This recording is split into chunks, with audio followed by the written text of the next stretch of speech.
welcome to all our regular listeners. This is number 11, I think, of our Lebanese wine webinars. I'm coming to you from the sunny south coast of England, town of Hove, and it really gives me an immense thrill, probably the biggest thrill, if I'm being honest, of all the people and wineries that we've interviewed in the last 2.5 months, simply because Chateau Musar and everything that it stands for not only everything that Mark and I have tried to convey in this film, notably wine and war, but it is a wine that I first encountered in London in 1988 when I was 23, 24 years old, and I was at a wine shop on the Old Brompton Road. It was called Buckingham, I seem to remember. And I went in there to buy a bottle of wine for some event I was going to, and I spotted a bottle of wine from Lebanon. And this was a remarkable moment for me because up until that point, Lebanon, for the past 13 years, had been at civil war. And I'd been living in the UK all that time and had learned to associate my country with war and not with wine. And so this was a seminal moment for me. And I bought the bottle. It was about £7, which was quite a lot back then. But it reminded me that Lebanon also had wine as well as war. It was a remarkable wine, and that's again why I'm thrilled, because it is one of the great wines of the world, one of the most esoteric, idiosyncratic wines of the world, and it had an esoteric and idiosyncratic, very charming wine maker, who Mark and Mark have mentioned, Serge Hochar, who sadly died tail end of 2014. Today we have his brother Ronald and his son Gaston. It's a shame that his other son Mark and nephew Ralph can't be here with us today, but I'm sure that between the two of them, they will provide us with ample entertainment and insights into one of the great wines of the world, from a country that we have to remind ourselves gave the gift of wine to the world. So welcome, Ronald. Welcome, Gaston. It's a huge privilege to have you here. Nice to see you, Michael. I want to start off with you, Ronald.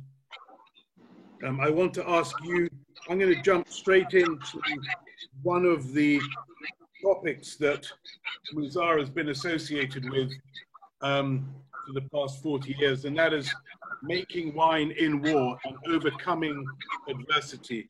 And I'm just going to ask you straight out, what were the most difficult years during the 75 to 90 Civil War?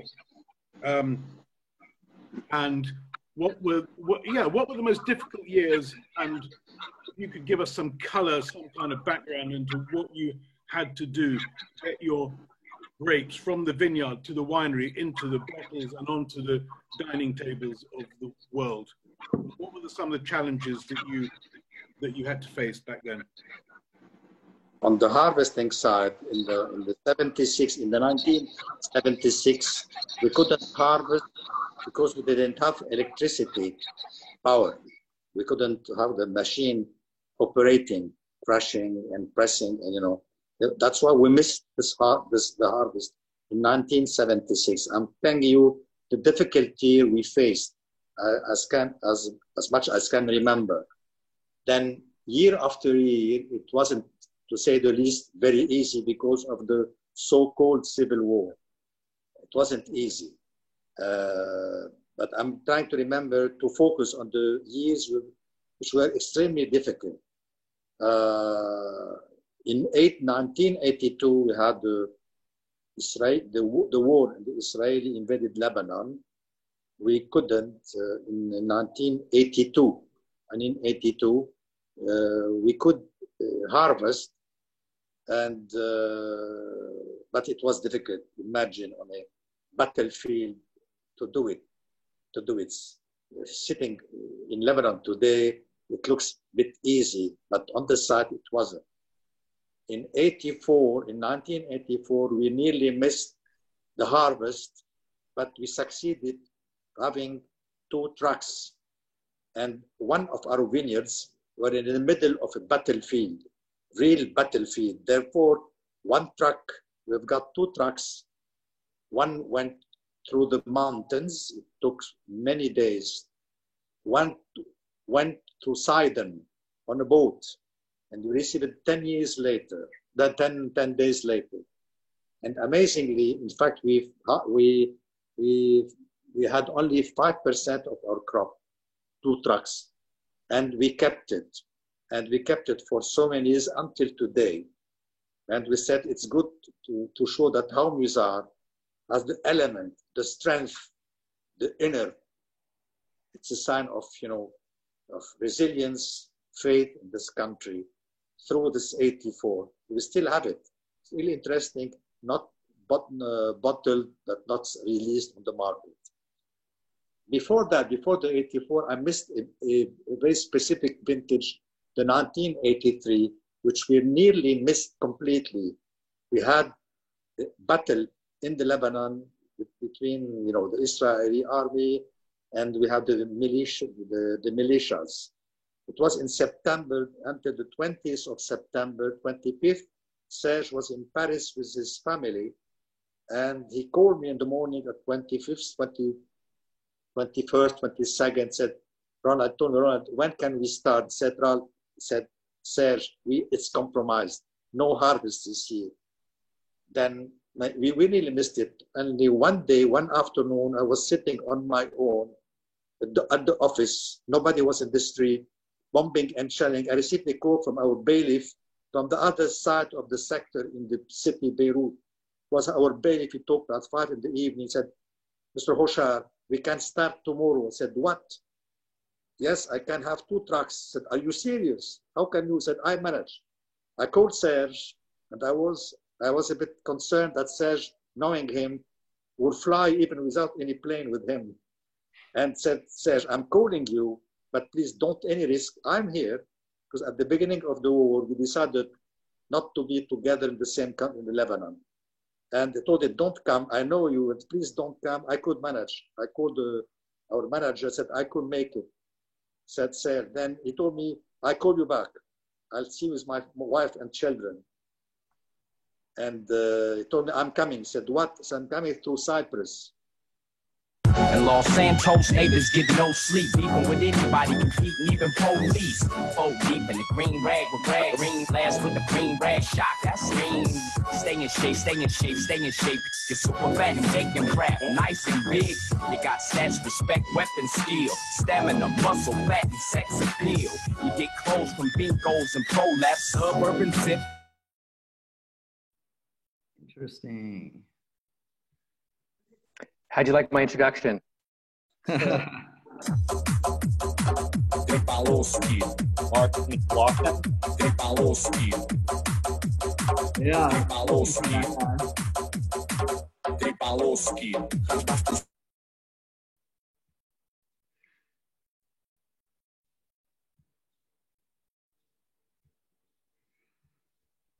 All right. We are. That was called Our musical interlude, in case you weren't paying attention. Yeah. Can I go on? Yeah, that was what we call a Zoom bomb. So yeah, Zoom bomb. Yes. It's a word which is familiar to me. Sorry. So yes, continue, please. Sorry, Ron. Yeah, then Serge called me back, said, I'm coming. Said, how?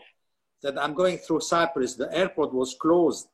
And he had to fly from Paris to Cyprus, and from Paris to take the boat from Cyprus to Lebanon.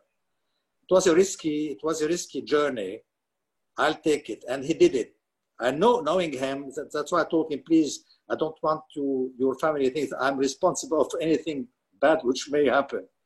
He said, no, I'm coming. And that's why we didn't miss the 83, which obviously was a great vintage. Another example of difficulty.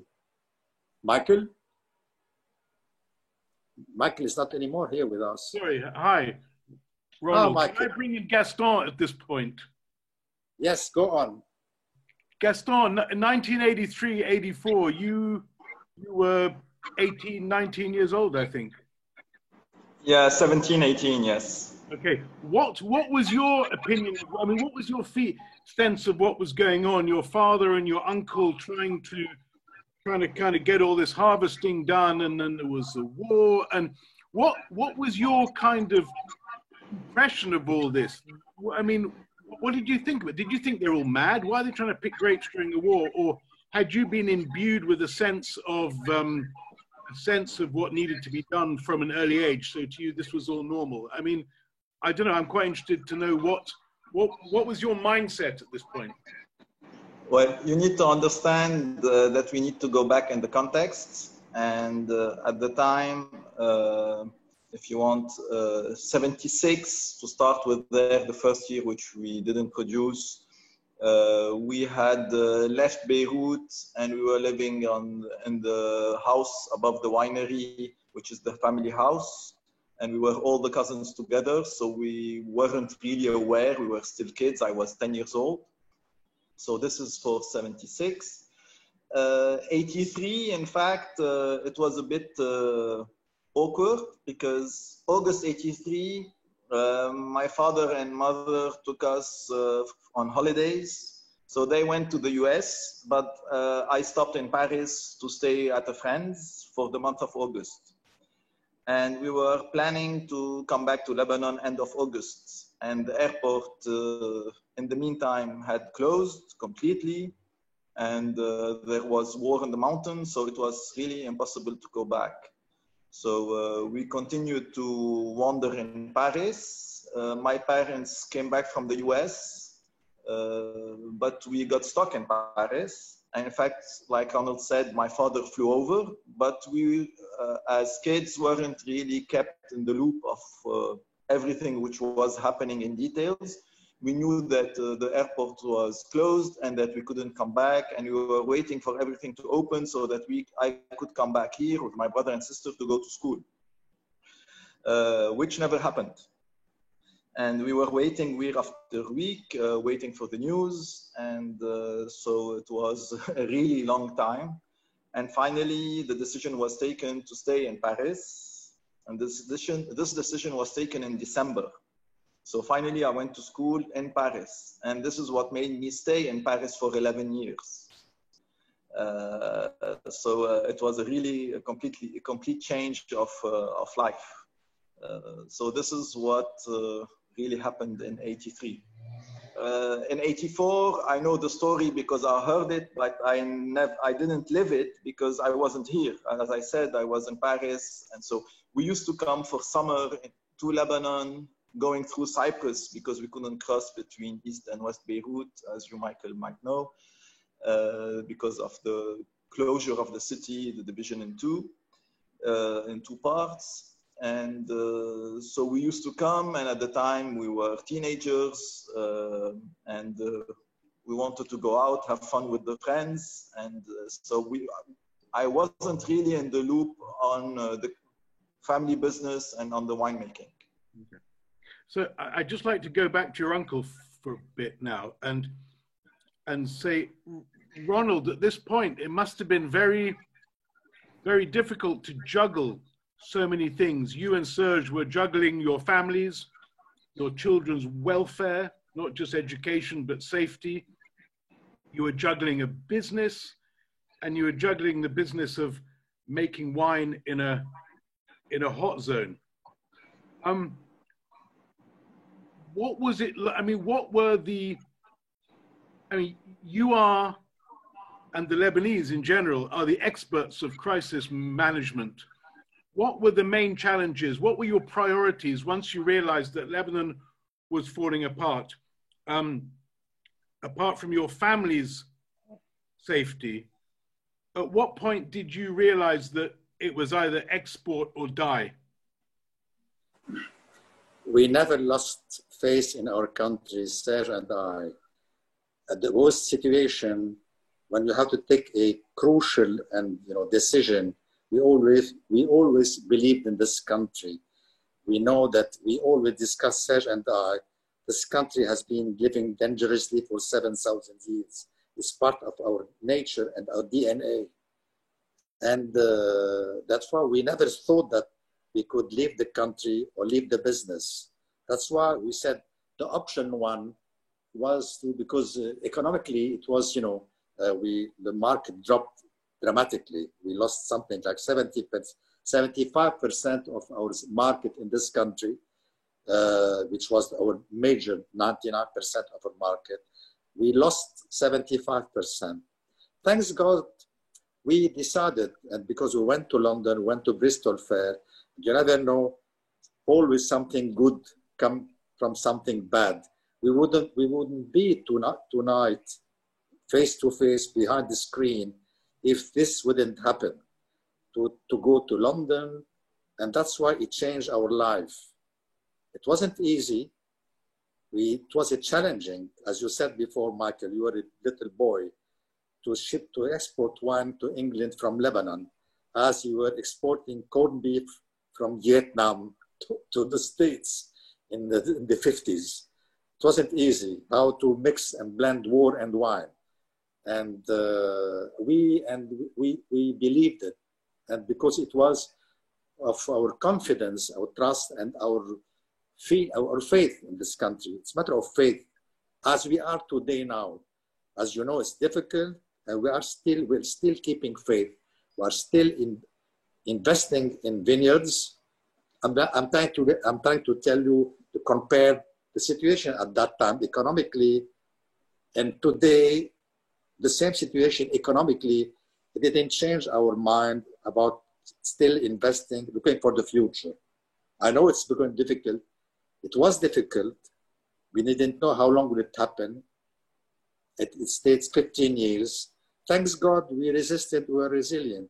It's part of the game of definition, Michael, and of which you are yourself. You should understand me. No, absolutely, absolutely. I'm curious though. Before the Bristol Wine Fair, when there was that fortuitous meeting between yourselves and Michael Broadbent, who sadly passed away a few months ago, what, before your breakout moment, if you want, what was the reaction of the British wine trade to your wines? I mean, I know you were listed at the Wine Society, which was quite an achievement, I imagine, back then. What was how did you explain your wines? How did people in the UK wine trade understand them? It reflects the philosophy of the winemakers, which was Serge. Serge was a more philosopher than a winemaker. And through wine, he expressed his philosophy. And this is the reason I'm jumping from this. This is the reason of the book. Serge, when he was still with us, wanted to convey his philosophy in winemaking and wine through the book. It wasn't a history of Mussar. And at the beginning, when he was still with us 10 years ago, to express his philosophy in winemaking through a book, through our story of a family, the winery, so on. And this is to tell you that the fact it was natural wine, no additive, nothing, as you know, Michael, nothing. It was expressing the soul. The soul speaks for itself. The soul speaks for history, not geography, history as well. People who are resilient, the vineyards, the oldest, the terraces, how it was planted 500 years ago, 1,000 years ago, 2,000 years ago. This says something. It wasn't easy to plant in a plain, easy, like in Australia or in, I don't know. But it was really struggling against all odds, which was reflected in the wine. It was kept to express the soil, the history, the human dimension of the people behind the wine. That's why maybe the English people realized at the beginning, with a bit surprised. Even some English people used to come to Lebanon in the 50s when Lebanon was the Switzerland of the Middle East, but they didn't remember the wine itself, only the country, as you know, and but purely wine on the wine sector. When we started there, the surprise was it was big. People couldn't understand mentally that in a country at war, the press, media could produce wine like this, relieved after 7 years. For God's sake, how patient you should be to release a wine after 7 years when you don't know if the next morning you will be on this planet. This is the sign, a message of hope and resilience and faith, which is the main thing. That's it. This is the region of faith. And you know it, Michael. Yes. Gaston, can I bring you back in? Just to go back to that philosophy of your father, when he died, what, I mean, apart from the obvious grief of losing a parent, how did you feel about stepping into his shoes? Because a lot of the momentum and the popularity around Chateau Musar, I mean, there's no doubt about the quality of the wine and its quirky character and its esoteric nature, but a lot of that was explained and communicated by Serge, who was a showman. How did you feel about stepping into his shoes, and how do you feel nearly 6 years on about carrying on, spreading the word, doing his job? How's that been? So first, I don't think someone can step in his shoes, even myself. I think he was such a character. He had such charisma and such a personality that I can't say that I can get into his shoes or replace him. What I can say is my father, since I graduated from France, my father wanted me to come back and help with the winery. At first, I rejected the idea. I wanted to have outside experience. So I worked outside for 5 years. And finally, I came back to the winery in 1994. And here, I joined the winery team and so started the harvesting and producing wines and making the wines with him and with Tarek, who is our enologist, whom you know. And this is where I learned about winemaking. And I attended several hundreds of tastings that my father did in the winery or around the world. I was traveling with him. So he taught me a lot. He taught me everything. And so I got to understand the philosophy, to accept the philosophy, and to share this philosophy. And my brother and my cousin also happened to have tastings with my father, and they are also sharing this philosophy and this passion and explaining it to all over the world. And in the last 5-10 years, when we were in the winery working, tasting, or doing blendings, more and more my father would rely on me and take more and more my advice into consideration, because he knew that he was not going to last forever, and that at one point somebody had to take the decision. And in the last 3-4 years, he was more relying on me to take the decision, although he was there in the background tasting with us and accepting that decision, or trying to explain why things this or that could be improved. And so if you want, there was already a switch, passation de pouvoir, like we say it in French. I don't know what's the exact wording in English. A little bit in the decisions of blendings and wine production. And Tariq was there to produce the wines on an everyday basis, and he's been in charge of all this job for now at least 15 years. So if you want, it wasn't a shock. It was a shock as a family when he passed away at the end of 2014. But we knew that the company was already set on a path where it could sustain and continue, even though the main character had disappeared, unfortunately. Okay. You say you don't want to step into his shoes, but I'm going to ask you to try and step into his mind a little bit now with this question, because it's always fascinated me how Serge chose to make wines that were so unlike anything else out there, and especially coming from a country like Lebanon, which had to prove itself. You would have thought that most winemakers would have adopted a very straightforward, squeaky clean approach to the wines that they make. But no, Serge's wines, thank God, were anything but squeaky clean. The reds have got a bit of age, they've got a bit of earthiness, there's a bit of volatile acidity, there's a bit of Brett going on there. I mean, it's a more of a human experience than a wine experience almost. And the whites are even crazier. That Merouah Abeidi blend, they're quite oxidative, they're funky. I've heard people call them more like a sherry than a wine. They're memorable, they're amazing, they take you to places you've never gone to. What do you think it was about Serge's character that put him on this path, this almost Zen-like path that would make these really weird and wonderful wines? What do you think that was all about?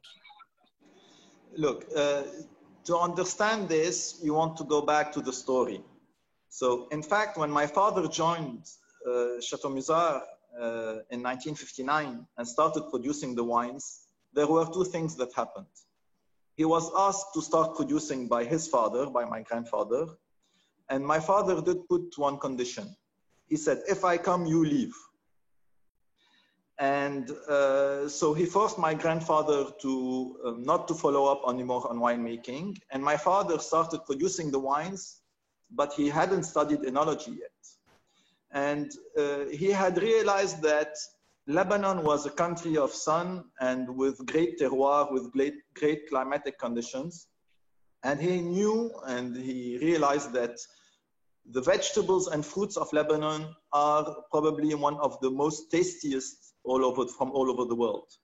They had those characteristics of growing in perfect climatic conditions. And so he wanted to show in the wines the conditions of these fruits, which were grapes. And so he changed completely the approach to wine and started producing wines in the natural way, which we're still doing today. And so he produced 59, 60, 61, 62, 63, which we don't have any because they were probably sold completely or only produced as young wines, 64. Now, in 62, 63, he was in Bordeaux studying winemaking. And when he came back, he started producing, so from the 65 onwards, wines with this technique of which he had learned at university with Émile Pénaud and Jean Ribéreau-Gaillon. And he realized that it wasn't extraordinary in Lebanon because it didn't always match the taste of the terroir and the taste of the grapes. And so it took him from 59 till 77, so 18 years to get to a correct way of producing the wines and to have a definition for what Chateau Musar is today. So if you understand this evolution of the winemaking, you realize that the funkiness or the natural was a philosophy, which then got to be modified by the winemaking that he had learned. So this is a bit, if you want, the real story about the winemaking. Now, this is for the reds. As for the whites, we always harvested whites from the mountains. So we had Merwah from the 30s in the winery. Merwah, which is one of the local varieties in Lebanon. And we produced white wines from Merwah only until the 80s. In the 80s, we started also harvesting a little bit of Obeide. And it's from 89 onwards that our Chateau Musar White is a blend of these two local grapes. And it took some tests before getting to a right formula. It took 3-4 years to get to the right blending between Obeide and Merwah and how to produce it in barrels, fermentation in barrels of not, etc. And in fact, this Chateau White is following a path which was set in 1993. Which was the first vintage where it was clearly a blend, 2/3 of one, 1/3 of another, with the way of production which we have today. And my father always thought that although the whites were, as you say, maybe a little bit cherry-like or have a small, I wouldn't say oxidative because oxidative might be sometimes negative, but oxygenated, maybe more better used. The wines in the whites or in the reds have a certain characteristic. They are able to live. He didn't produce them in that way. He just realized 20 years after that they were able to live. And so we are continuing in the same path. And we realized that the wines we produce, you open a bottle, you taste it now, you taste it in 2 hours, you taste it in 4 hours, you taste it after 12 hours, after 1 day, after 2 days, after 3 days, and the wine is still there, still holding, and still tasting very well. And as the wine is older, the wine in the bottle can stay for longer. So you can keep it and taste it for even 1 week, 10 days, 2 weeks sometimes, without having it changing completely. It would evolve, it will oxygenate, but without being too oxidative. This is the result of all the winemaking, and it's nature which shows. You know, nature has a great capacity which we sometimes overlook or that we denigrate. We speak as human, not ourselves as Hochar family or Chateau Musar. And the wines we produce show that, no, on the contrary, we should sometimes count on nature. And I think one of the best examples of this is the 84 vintage, of which we've talked about earlier. If I still have a couple of minutes. 84 vintage, as my uncle said, took 5 days to come to the winery. To make it a bit more precise, the grapes had released their juices. The juice had already fermented in the truck, and they continued fermenting at the winery when they got there. And at the end, we had a wine which had a volatile acidity, which was like vinegar. But my father was a gambler, and he believed in wine. He was a believer. And so, although the wines had a huge volatile acidity, he decided to bottle them. And he bottled those 2 trucks. And the wine stayed in the cellars for tens of years, for decades. And it was only released to the market in 2011 following a lot of accidents. One of them being the presence of my father at the Madeira and port tasting in 2007 in Fort Lauderdale. I think Bolu can remember, and he can talk about it a little bit. It was also an accident because 3 bottles of 84 were sent by mistake to the Guild of Sommelier of the US in 2010. And then we had the visit of Bartholomew with part of the US team with some wine collectors of Musart, which wanted to have some bottles of 84 because it missed in their vertical of all the collection of all the vintages. And so it happened that we had been tasting the wines for 4 or 5 years now. This was in 2010-11. And so we decided that we could release it. And one of the conditions were that the wines had to be tasted before they left the winery to make sure that their taste was acceptable. And at the time also, we had taken the decision to recondition all our older vintages, which were above 20, 25 years of age, to be able to put a new cork to withstand more aging. And therefore, the 84 did go through that process, and we were able to release the vintage to the market in small quantities. The wine is not a wine, it's a very specific wine with a very specific taste, and every person who buys it needs to know that it's not something which is traditional or normal, not even at Musart standards. Yes, Gaston, can I add something to that story? Of course. Hi, this is Bartholomew. It was an amazing tasting in Washington, D.C. for the press. It was sort of considered a once-in-a-lifetime thing because we weren't, Musart wasn't at that time planning to release it when we did that tasting. It wasn't until a couple of years later that they actually did. But the amazing thing about that tasting is when we were setting up, we opened the bottle and I tasted the wine. Well, I actually, to be honest, I didn't taste it. I smelt the wine. I'd never smelt anything like it before. It was so unbelievably undrinkable. I actually felt it might be a danger to the health to put it in my mouth. I didn't know what it was. It was disgusting. And I put it to one side and we carried on with the tasting without that wine. About 2 hours later, we were wrapping up the tasting and I just went back to the table where we'd prepared everything and I just picked up the glass and sipped it.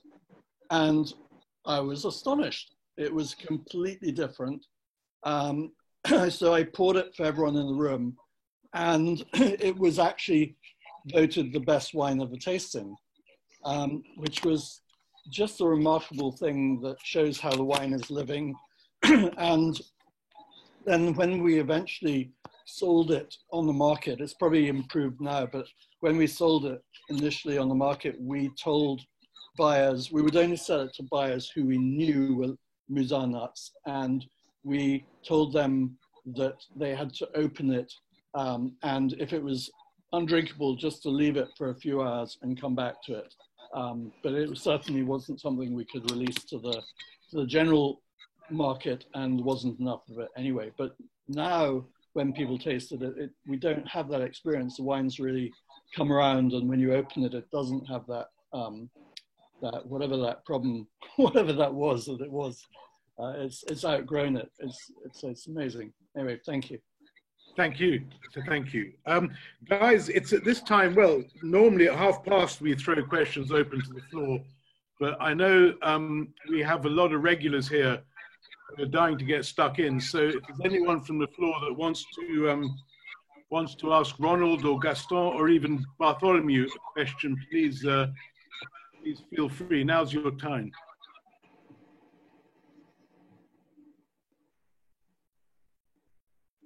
I would like to add something on your question about the Serge approach in winemaking. Serge never wanted to get bored in his life. He never wanted to do boring wine. He only wanted to make intriguing wine. Then not the classical as you mentioned. It was more this philosophical approach, not to be bored by wine. Wine which asks questions, more giving answers. And what Ronald did? What was his favorite grape? I mean, he works with 5 primary grapes. We worked with 5 primary grapes: the Merlot, the Abadi, the Cinsault, the Carignan, and the Cabernet Sauvignon. I'm curious to know what what the Cinsault meant to him, because it's becoming increasingly obvious these days that this is the grape that really reflects Lebanon's, the red grape that really reflects Lebanon's wine character. What were Serge's thoughts on Cinsault, if you can remember? At the beginning, the Cinsault was disregarded, as you mentioned, Michael. It was disregarded, and they wanted to prove, I think he was the first one who discovered the Cinsault could really go quite well with the Lebanese soil and would express itself better than in France or somewhere else. He saw that the Cinsault could express itself the best in Lebanon, specifically the Cinsault. When it comes to the wine, to the white grapes, he wanted to prove, and you mentioned before, it was a big discussion between himself and me, you know, being responsible of the marketing side and the financial. Serge was an experiment in all his life. He wanted to convince him to please himself. By pleasing himself, he thought to convince people to be convinced with the wine. But historically, years after years, it wasn't easy, as Gaston mentioned, the white grapes. And he wanted to say that Lebanon has the ability to have grapes which historically are really to be seriously considered. And he really insisted. I myself can tell you, by experience, I had a very discussion with him. For many years, the wine was kept in the winery, unsold, unreleased. He said, you will see one day, you will see. I can tell you what I've seen myself. It wasn't easy. This is the other aspect of the story, because he was convinced deep inside to do something which was out of the ordinary, out of the normality. And you met him. And yes, go on. Yes.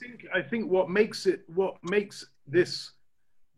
decision, the decision of a true visionary, is that we Lebanese, and I say we Lebanese, have a tendency for following what the rest of the world is doing.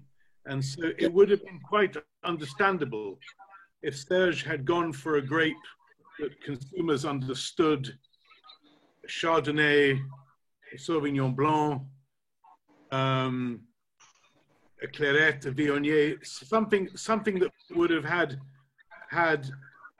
consumers, it would have been easier to communicate to consumers. But the fact that he went for these two very obscure grapes at a time when Lebanon was even struggling to establish its identity was a very bold move. And I think that now we are just beginning to understand that wine-producing nations have to search for their own grapes, champion their own grapes to create an identity. I think it was a truly wonderful decision of his to go into his country's heritage and to stick by that. It was reflecting more his challenging character. Yes. It was reflecting his own character. It was, you know, both. It was a blend of his character and the grape itself. One doesn't go with the other, without the other. Some people were to have the comfort zone. Today is comfort zone. Serge was outside of the comfort zone. I can tell you by experience. And it was a constant discussion between two brothers, you know, who was Serge could more in the ideal world. He was dreaming. Sometimes he was dreaming, but sometimes to dream is extremely difficult when you have to live the reality of the real world, to say it in a different way. And how much do you think, this is open to you, Ronald or Gaston, how much do you think that your wine in particular and Lebanese wine in general has contributed to a more sympathetic understanding of Lebanon and the Lebanese, our history, our character, our generosity of spirit, our place in civilization? How much has wine helped soften the rather negative image that we have sadly accumulated, perhaps, over the years? And what's your experience been of it? Through our wine, I think, through our wine, we have sent a message to the world that Lebanon is what the media described. It was a sign of civilization, history, and knowledge. And as a human being, it's not something which came in a bottle. It reflects a message, like the Pope John Paul II said, Lebanon is a message. And we sent a message through our bottle of a message of humanity, which is today, I think we are missing, in a kind of, we are missing this. And through our bottle, we send this. That's why it has, let's say, reduced or the image or the negative image people could have had on Lebanon.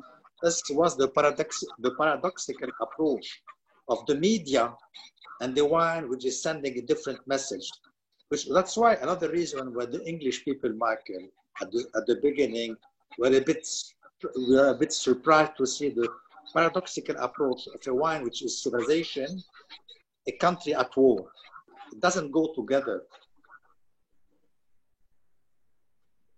In fact, it's also, you must understand, it's a message of hope and of faith, because if you want to go back to wine, we produce a wine today, but on the contrary to a chef who produces his dish in a 2-star, 3-star Michelin restaurant, and you have the customer who comes and who tastes it directly, when you produce wine, you do the blending and you put it in bottle, and you don't know if it's going to be drunk in 1 year, in 5 years, in 10 years, or in 50 years. So it's really a message of hope. And wine itself is a gambling. And when you do it in our way with natural winemaking, without industrial techniques, without protecting it with sulfites, keeping it natural and alive, the gambling side is multiplied. And this is the message of hope, that we are in a country which is really difficult to live in.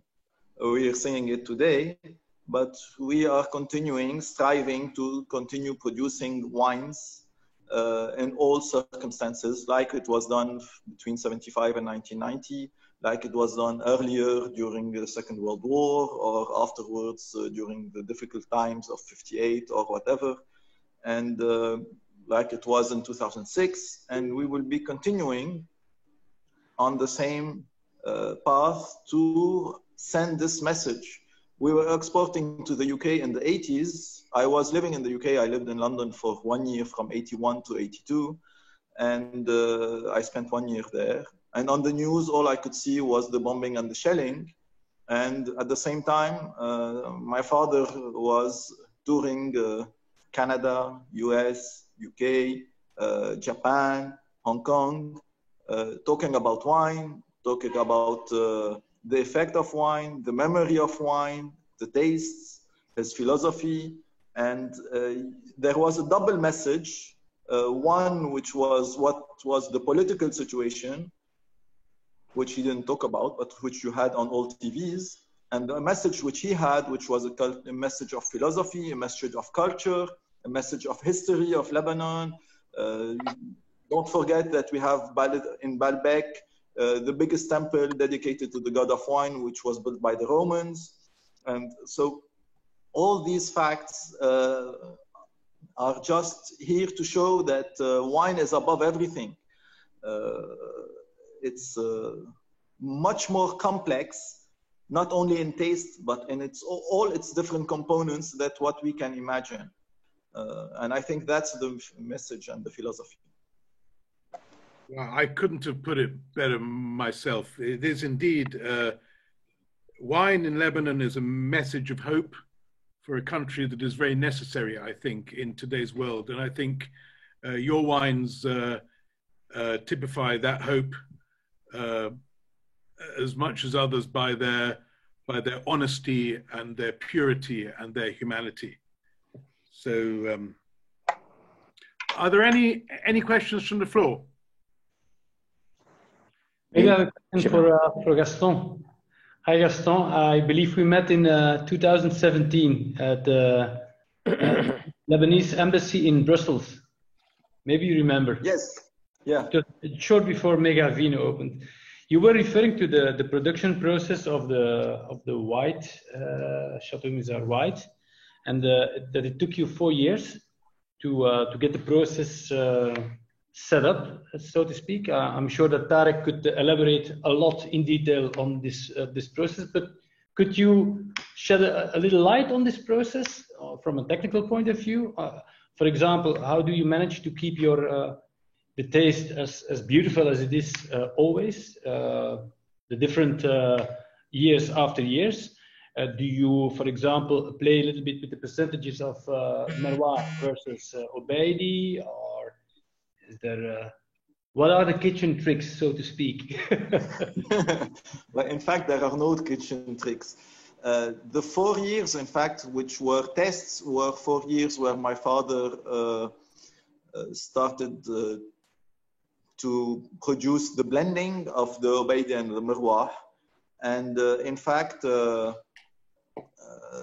the tests were, do we put it in barrels or not? Do we ferment it in barrels or not? How much time do we need to keep it in barrels? And so it took 4 years to be able to get to a result which was convincing enough and would give the wine a character which, or not a character, but components or complexity which would make it last and be long-lasting like the Chateau White, like the Chateau Red. Now, we don't do anything special. It's just that we have very low yields. The fermentation is natural. We don't use any artificial products or anything to change the taste or adapt it. And it's as simple as that. When we do the blending, if we have to remove 100 bottles or 1,000 bottles of the blending to make the taste get more complex or richer or express the wine, the terroir, the climate, then we do it. It's as simple as that. It's not that there is a specific recipe to do something special. No. Luckily there isn't. Or unfortunately there isn't. Yeah, I understand that. Thank you very much, Gaston. Yeah, you're welcome. Can I ask a question to Gaston and Ronald? Ronald, you mentioned that the tension you had with Serge about business versus philosophy, etc. And I suppose that when your father handed the reins of the winemaking to Serge, there was a difference of shift in philosophy as well. But you make 3 lines of wine, as far as I know, and I'm wondering how the Hauchar, Efis, the Jeanne, how do these play into the winery in general? Is this something that allows the business decision to go a different way, or that allows? I'll answer you very quickly, yeah, to avoid you thinking to ask questions. It wasn't. In fact, the reality is, as I said before, Serge was a dreamer. This dictated his life, and I had more realistic approach. That's why we went to something more affordable. We wanted to, if you talk about the Hauchar Per Efis, it came first in London with the Marks and Spencer. Marks and Spencer in '89 wants to have the biggest winemaker in the world. And Serge didn't tell me, or to mention Len Evans and Serge, and I don't know who else. Serge didn't want to do it because he told me, Ronald, it looks too commercial. It's not me. If you want to do it yourself. Go and do it. I went to Marks and Spencer in their building in London to see, fish, fresh meat, and so on. So I said, if my brother would come, he would kill me. He would never do it. And I had to find a compromise, to find something called Hauchar Per Efis, to find a compromise. And they went to Marks and Spencer many, then they stopped it. And we kept it as a brand. This is the reason of Hauchard Perrier Fils, the reality. Then to go back another, the real world, affordable, to give the opportunity to young people, to the small pocket, to afford Musart. He said, why not to do something which could reach the young consumer? That's why I suggested to Serge, why not do? And Serge at the beginning, to tell you the truth, wasn't so excited. Said, Ronald, we might look too commercial. I don't want to.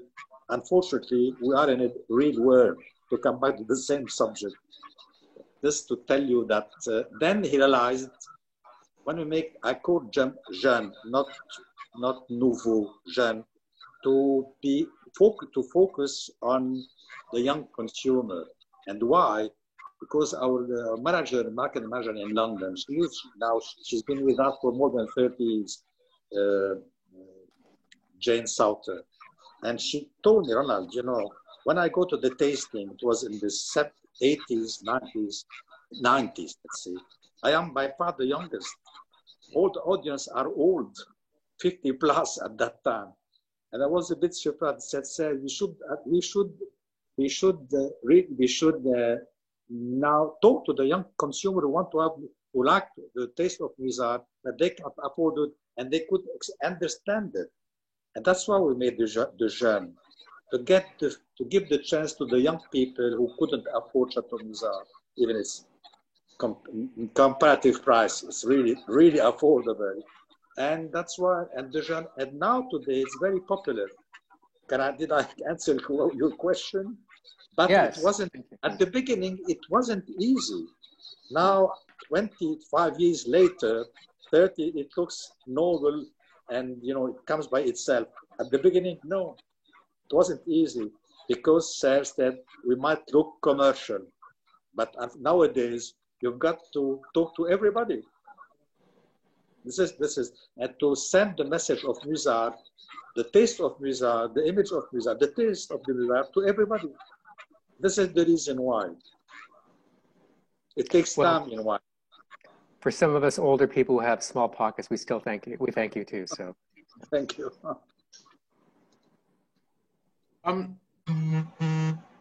Any more questions? Well, then that just about wraps it up. But I just want to end by reading something that I came across purely coincidentally today. I got sent a book which arrived in the post today, I promise, and it's called War on Wine.